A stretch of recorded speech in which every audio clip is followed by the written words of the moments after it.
Welcome to the Deep Dive. So today we're jumping straight into probably one of the most complex things happening in organizations right now, the modern workplace. Yeah, it really is. I mean, it's an environment like we've never seen before, is it? You've got potentially 5 different generations, traditionalists all the way through to Gen Z, working side by side. And not just coexisting, they're expected to really collaborate, at a pretty high level. Exactly, high-level collaboration.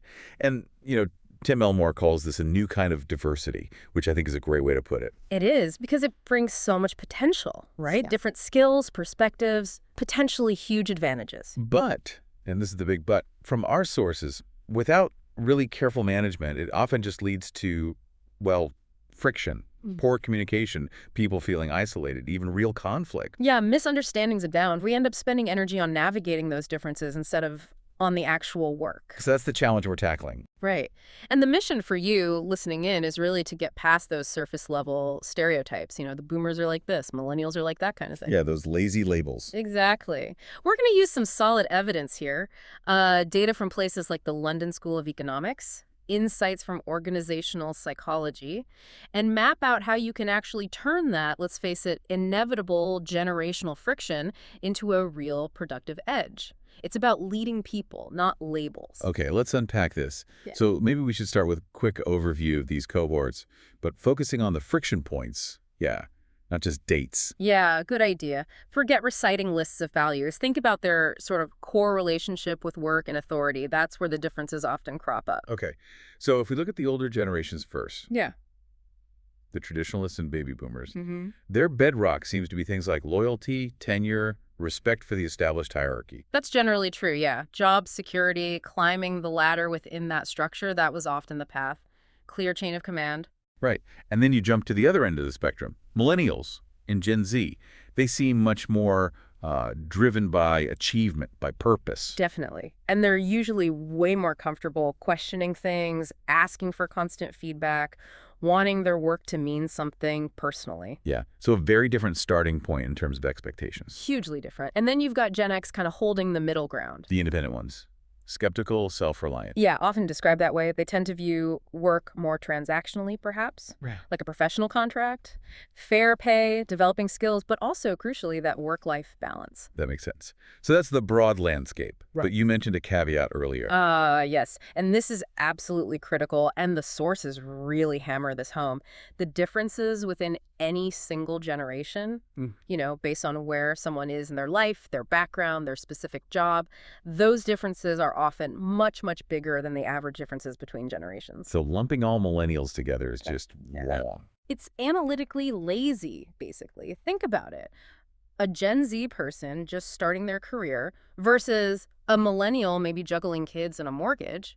Totally different needs, right? Life stage is huge. Okay, that's a really important point to keep in mind.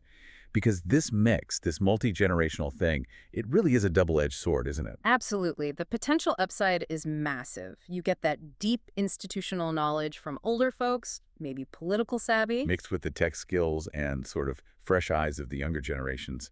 That blend should be powerful. It should. But the data shows that if you don't manage that blend actively, you get real conflict. We're talking measurable problems. Like those studies you mentioned. Guyana's aviation sector, that Coca-Cola branch. Yeah, exactly. In that Coke study, nearly 60% of people reported medium-level generational conflicts. That's not just background noise, that's inefficiency. It's dragging down performance. And the big numbers on that inefficiency really come from that LSE study, the global one on productivity. They do. They found overall about 25% of employees globally feel unproductive in their jobs. A quarter. Which is already worrying. Oh. But then they broke it down by age. Right, and that's where it gets quite alarming. Low productivity was way higher for the younger groups, 37% for Gen Z, 30% for millennials. Wow. Compared to boomers, which is less than half that rate. Yeah, something is clearly not clicking for a big chunk of the younger workforce. Okay, but here's where it gets really interesting. Like you said, the LSE didn't just stop there. They found a specific trigger, the manager age gap. This is fascinating. If your direct boss was 12 years older or more, boom, you were almost 1.5 times more likely to say you felt unproductive. 1.5 times. So the friction point is right there, that manager-employee interaction, especially with a significant age difference. Precisely. And that finding really makes you question the simple narrative, doesn't it? Like, is it just that young people are different? Well, yeah, that's what you usually hear, right? That maybe they're less committed or something. Yeah. That's the common trope. But thinkers like Adam Grant, the organizational psychologist, push back on that, he asks. Is it the actual generational differences causing the problem? Or is it the idea that they're different, the stereotypes we hold, that's creating the friction? So you're saying it's not necessarily Gen Z being difficult.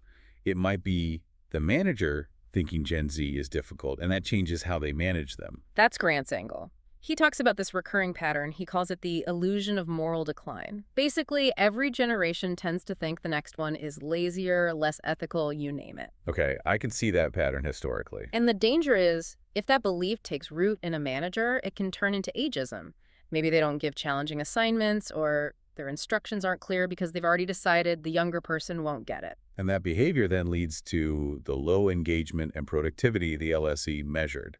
It becomes a self-fulfilling prophecy. Exactly. The manager's bias creates the very outcome they expected. So the solution isn't fixing the millennials or Gen Z, it's fixing the management approach. That's what the evidence points to. And the LSE study actually showed this works. They looked at companies that put in specific intergenerational inclusive work practices. What did those practices involve? Often things like manager training on bias, setting up structured ways for different generations to interact positively, mentorship programs. And what happened? That productivity gap, the one linked to the manager age gap, it closed completely. Younger employees with older managers became just as productive as everyone else once these practices were in place. Wow. Okay, that's pretty definitive then. Yeah. It really shifts the focus to leadership and management, not some inherent flaw in a generation. Absolutely. It's a management challenge, plain and simple. So if it's a management challenge, we need better tools to understand and navigate it. Precisely. And this is where Tim Elmore's idea is so useful, thinking about these interactions like a cross-cultural relationship. Okay, interesting analogy. Why cross-cultural? Because the differences in communication styles, expectations around authority, how trust is built, they often mirror the kinds of differences you see between national cultures. Which means we can use tools developed for cross-cultural understanding. Exactly. Like Erin Meyer's framework in the culture map. It gives us a brilliant lens to actually diagnose where the friction is happening instead of just saying, oh, it's a generational thing. Right, moving beyond birth years to actual behaviors. Let's try applying a few of Meyer's dimensions. Maybe start with communication. Low context versus high context. Perfect example. Low context communication tends to be direct, explicit. Spell everything out. Often preferred, Meyer suggests, in cultures where people don't share deep historical context. You might see this more with boomers or Gen X, perhaps. Face-to-face is often valued. Yeah, I recognize that. And then high context is the opposite.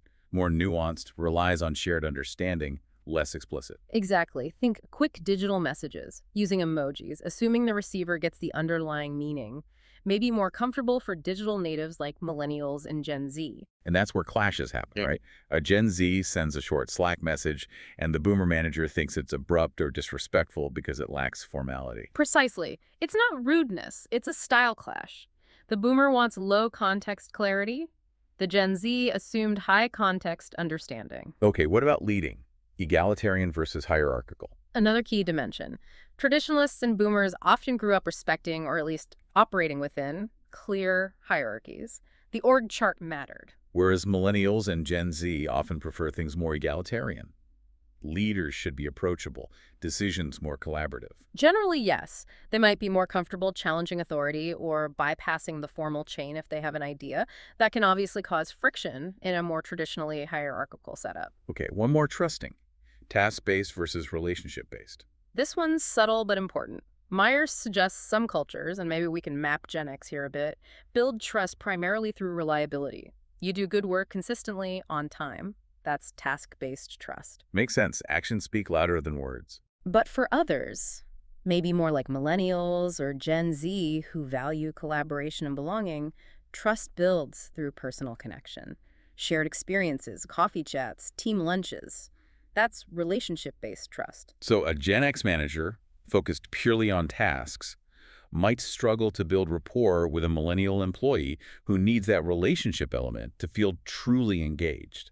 It's a real possibility. The manager isn't trying to be cold, they're just operating from a different trust framework. This framework is really helpful for pinpointing issues. But then you add the global layer. Things get even more complex. Oh, absolutely. Generational tendencies are definitely not universal. They smash right into national culture norms. You mentioned Latin America. Yeah, a great example. Many Latin American cultures traditionally have a very strong emphasis on family, on collective effort, and quite deep respect for elders and authority figures. Hierarchy is often more accepted. So what does that mean in practice? It means a young Gen Z professional in, say, Colombia might culturally align more with a Western baby boomer's comfort with hierarchy than with a Western Gen Z's tendency to challenge it. You absolutely cannot apply Western generational stereotypes globally. You have to map both culture and generation. And the Caribbean research you mentioned. Even digital natives wanting a human touch. Yes, in Guyana specifically. Younger employees, totally comfortable with tech, still really valued face-to-face interaction and that personal connection with leaders. The advice there was clear. Use the digital tools, but don't lose the human element. Keep it personal. Okay, so all this complexity, it really underlines that a one-size-fits-all management style is doomed to fail. We need flexibility. That's the core message, person-centered approaches. So let's talk strategy. What's the playbook for organizations that want to get this right? Okay, first big one, multi-directional mentorship. And the key word is multi-directional. Meaning it's not just seniors teaching juniors. Absolutely not. That old model is dead. Yes, senior people share wisdom, institutional knowledge. But just as importantly, junior employees need to be empowered to mentor upwards, teaching about new tech, social trends, customer expectations.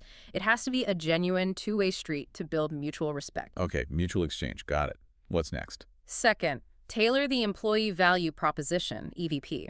You know, the total package of what someone gets for working there. Benefits, rewards, opportunities. Right. It can't be uniform anymore because different life stages and, yes, generational cohorts often have different priorities. Give us some examples. Well, for younger staff, maybe Gen Z, things like help with student loans, tuition reimbursement for ongoing learning, really strong mental health support, these often rank high. Okay. And for, say, Gen X? They might be more focused on robust financial planning advice, optimizing retirement savings, maybe stronger guarantees around flexible working hours or protected time off. You need to offer a menu of options, not a fixed meal. Makes sense. Customization. Third strategy. Embrace diverse communication channels. Given that low context, high context divide we talked about, leaders need to actively support multiple ways of connecting. So don't ban Slack or insist everything's an email. Exactly. Foster an environment where it's okay to use formal meetings for big decisions, quick phone calls for urgent, explicit stuff, and digital chat for rapid, high context updates. Let people use the channel that fits the message and their style without judgment. Okay, that requires flexibility from everyone. Yeah. And the final one. Sounds like it connects back to the Adam Grant point. It does. Fourth, and maybe the most crucial, actively combat stereotypes through structure. Don't just do awareness training. Build systems that break down biases. How do you do that structurally? Mandate things like non-hierarchical check-ins. Meetings where managers and their team members connect as peers to discuss progress and challenges, not just top-down reporting. Okay, leveling the playing field a bit. And crucially, create cross-generational project teams deliberately. Force people from different age groups to work together on meaningful tasks. When they have to rely on each other's skills to succeed, the stereotypes tend to fade pretty quickly. You start seeing the individual, not the label. That builds psychological safety. Right. Shared goals break down barriers. Makes sense. So wrapping this up then, the message seems clear. This multi-generational workforce isn't going away. It's the norm. It is. And the conflicts aren't because the generations are fundamentally incompatible. They're symptoms of management strategies that haven't adapted. They're signs of rigidity. And the payoff for adapting is potentially huge based on that LSE data. Undeniable. Companies that actually invest in making it easier for everyone, regardless of age, to fit in, to contribute in their preferred way, they're the ones who unlock that productivity advantage. It's a competitive differentiator. So it's about inclusion driving performance. Precisely. Which leads to maybe a final thought for you, our listener, to chew on. If the real goal is leading individuals, not generations, think about your own team right now. Forget age for a second. What are maybe the three most distinct life stages present? Maybe you have new parents, people caring for elderly relatives, folks pursuing a degree part-time. How are you tailoring your support and flexibility to meet those specific non-generational needs? Because that's where truly personalized, effective leadership happens. That's a great question to reflect on. Your birth year matters, sure, but maybe less than we think. The power to bridge these divides seems to lie in the structures and the leadership approach we choose. We'll leave it there for this deep dive. Thanks for joining us. Let's keep the conversation going. I'd love to hear what you thought about today's topic. Join the conversation on social media using #EvolveDeepDive, and let me know your biggest takeaway. And, of course, be sure to subscribe to the podcast so you don't miss our next episode.